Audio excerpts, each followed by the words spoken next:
Nu ir labdien visiem. Tai kā sieja ar tie jau greitu metu. Reik var rīt šiem pasirošt. Lekam bišķi pārti.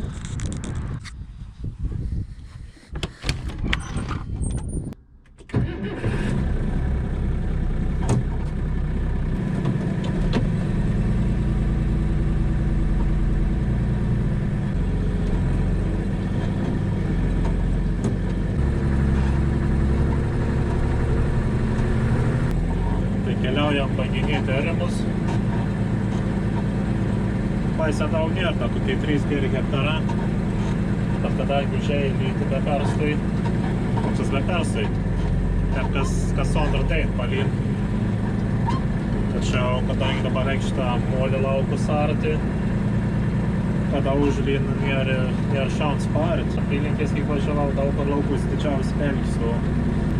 Bet kadangi reikia arti molį laukus, o nors ir biški palin, tai jau molis apsveis, paveikti traktors. Ne kažkam be pavažiaunam,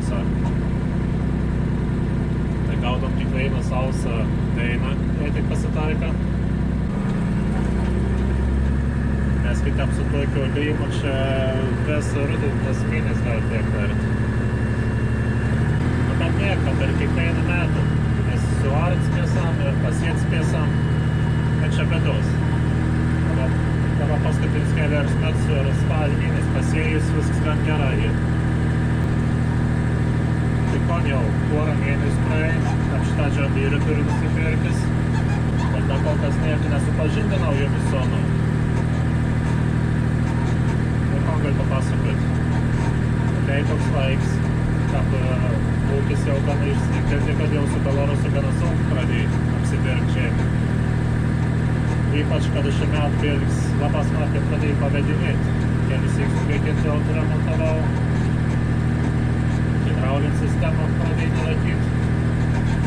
Tai 50 hektarų su vienu traktoriu yra biški varga. Tai misliau, kai krimties nuo antrą traktorių nusipirkti.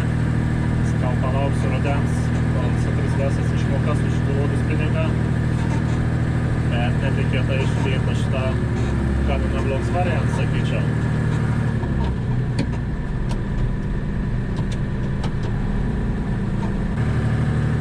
Iš pradžių turėjau visokių minčių, ko čia reikėtų pirkti. Aišku, pirm galvojau, kad Belarusą dar vien reikėtų nusipirkti. Galingesnį kokį 952.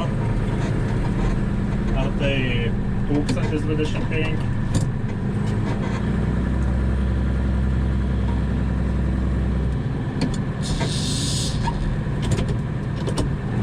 Traktorius jau Belarus pažįstams, tai beveik vis veinuoti, bet nedaug kas įskir.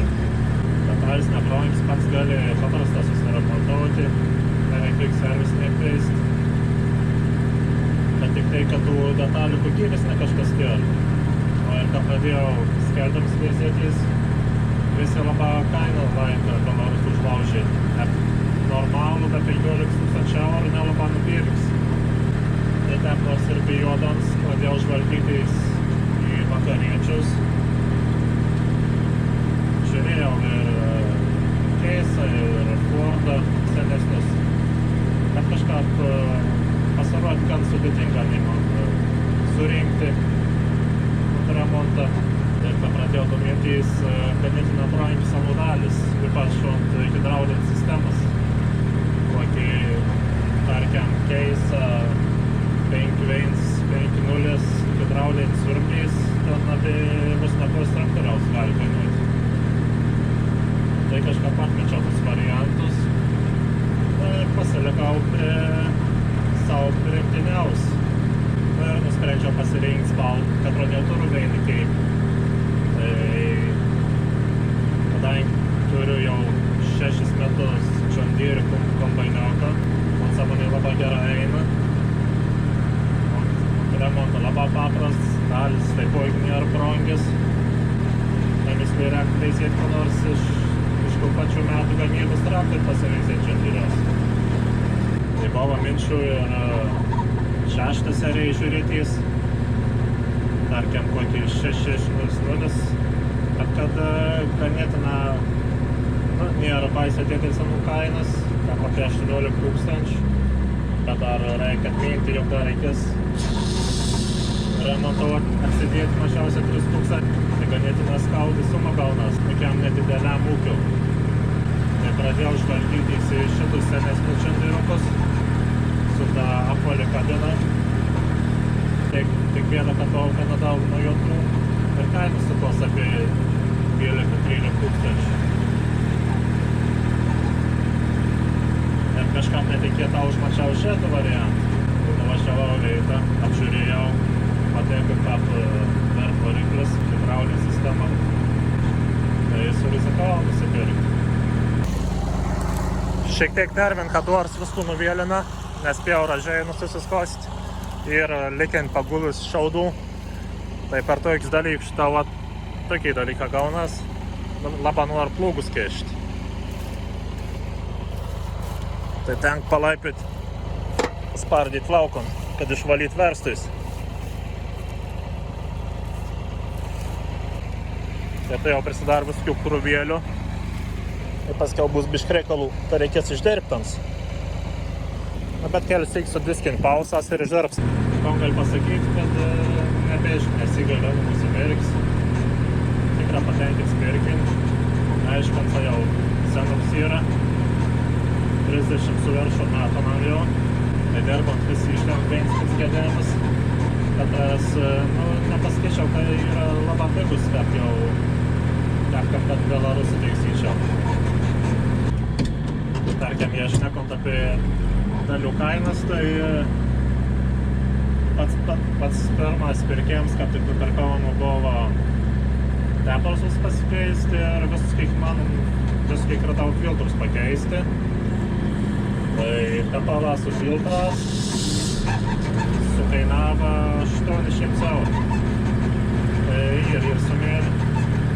Bet reikia nepamiršti, kad tarkim ir hidraulinį tepalą vienu ant pilas 55 litrą. Tai vienu tepalų didelis sumaišiai. Vėliau buvo prakiora kura žarmelį, metalinį kurainį šporsiungs į kurą siurblį. Tai niek nepadėjo jokiai taisymanai, gavau naują pirkti, ir originalus nebuvo, tai kaina 150 eurų. Tai jau čia nemenks vietoms, kada po iki Belarusų ten 10 eurų tik nekainau. Dar iš šių tokių gedimų galva startras traukės parėję 50 eurų. Pagrindinį generatoriaus viršėlį pakeičiau 40 eurų. Generatoriaus jau sulūžas 70 eurų. Akumuliatorius apėjus naujus pirkau, gavus 300 eurų. Nu, aišku, čia negedėms, čia dažna technika naujus akums perkas. Ir dabar pas naujausius gedėms, tai transmisinės hidraulikas tepalo šatovs prakiora. Tai apie šonus pakelia su valcavimu ant vamzdėlių, per tos valcavimus pradėjo tepalais. Ir kad smarkiai pradėjo net aptaškės pagrindinį radiatorių ir reikėjo nemažą plovimo. Tai radau keletą meistrų, kad negalėtų suremontuoti, tačiau galiausiai nuražus ne viens taip negali padaryti. Nes pasirodo, pagrindinis pakėlis yra aliuminis, o šoninė pakelia ir varinė. Tai nieks negalėjo, kaip sako, kartų perverinti ar kitap skyrių ištvarkyti. Tarkim, būtų buvęs bez aliuminis, būtų skylės veiko jų padarėnis ir suvirinėm iš naujo. Tai gavos taip, kad gavau pirkti naują radiatorių. Originalus radiatorius 750 eurų. Tačiau pasisekė gauti analogą, Achtlė gamybos vokišką, už 450 eurų. Čia jau biškį padaresnį kaina. Tai va, to vakariečiaus dalis tik nėra priekis, bet aš tikiuosi, kad bent jau kokybė yra žymiai geresnė nei kad baltarusių šalių. Nes daug kas sako, kad vakarietišką detalį įdedi vakariečiau naują ir apikėtų tos veiks remontą, kad tikėtis, kad tas naujus dalis dar ganėtinai ilgą laikys. O te pats traktorius, tai ką gali pasakyti, taip sakant, paprasta nepateikas. Viskas yra mechaniška, jėgos, elektroniks baisios, elektra visą įraštas ant lempučių, yra lempučių, ant radijas, ventilatoriaus, va toj paprasta elektra ir viskas. Nu, viens kits yra dar davikis, tepo, temperatūros, bet tik tai, o jo niek. Jokių matrių kompiuterių niek. Valdymas visas mechaniks ir papras, power dėžė mechaniks, visas šitas rečekiukas, hidraulika, kuriais rečeka, dviekit raporas, veina švalnys, viskas papras labai. Komforts vėliai visai kitoks nei Satellarus, kabina žymiai tylesnė, nes yra uždara tipo padaryta, nėra jokių kiaurų skylių, viskas pasijungt, troselės, kiškė, traukelin, kad tik kuo mažiau iš lauką gars patektų. Tai šitą galiu šnekėti ir teik savi normalią girdą ir teik bus normalią girdą. Nereikia baloris šaukt, kad kas nors išgirs. Galia. Tai 100 arklių, 6 cilindrą. Tai po pirmą buvo pradėjus arti 3 milius melynus ir te aplenkia to mono 3 korpusų karnalotą traukį. Sakau, nam reik mažiausiai 4 korpus turėti, kad normaliai dertus. Bet šitas atvažiavau į Molyno laukus. Tai galiu pasakyti, kad 3 korpusą tikrai nėra nam per maža. Aišku, greits ir visai kitoks nei Belarusą. Tekiam dabar šitas šitą lauką rond. Čia yra paprasta molį, raudona molį. Tai su Belarusu kapitoldavau į raudoną molį. Trečia power palėtėm tik tas išnupdavau. Tas reiškia apie 4,5 km per valandą greit kažkur. O Sidžadir šitas, tai pačia molys, to pačiu klubu, greitis yra 8 km per valandą. Tai ko net dvigubą greičiau nei Belarusas. O kur po to prasideda ir lengvesnė žemė, galim paspausti ir iki 10 km per valandą. Manau, geriausias variantas nam būtų 3 korpus vartus prikėlis. Tada geriau būtų, kad būtų sureguliuojama užgrip nuo 30 iki 50 cm. Tačiau biškai brangus malonams gaunas. Kai komplatesnį autiką norėčiau įsigyti, tai viskas kitaip. Nes dabar 2,5 metrams skraido po lauką nieko nejūtų. Tai geriausias variantas nam būtų 3 metrų. Aišku, nauja nepirksas, nes su tokiom grūdų kainom čia kosmosas nauja pirkti už 6 štukas. Tai visi iškrat nedaugų variantų, kaip kompa gynėjų paskutinį atar.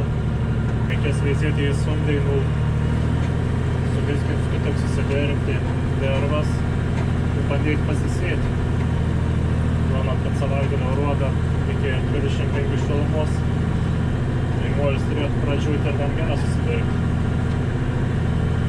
Nes negali ilgiau laukti. Jei vėl pralauksas reikės šlapį likščioti, tai ne kažkur tas molis išsidirbs.